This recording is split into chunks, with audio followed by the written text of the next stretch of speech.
大家好，我是张祖旺，很高兴跟大家在油管的频道又见面了。今天的话题是一氧化碳测试器以及烟雾警报器。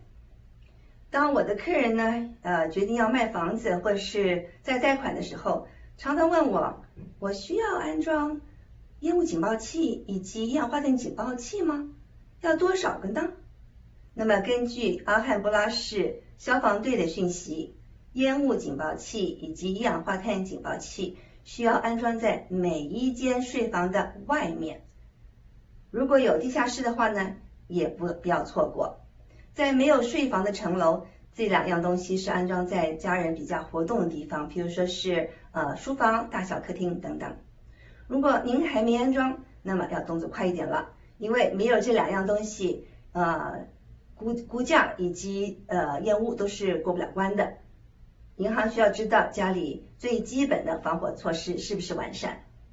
如果您认为今天的视频有效，那么请开启小铃铛，按赞、分享、转发并订阅。好，我们下期再见，大家多保重，谢谢。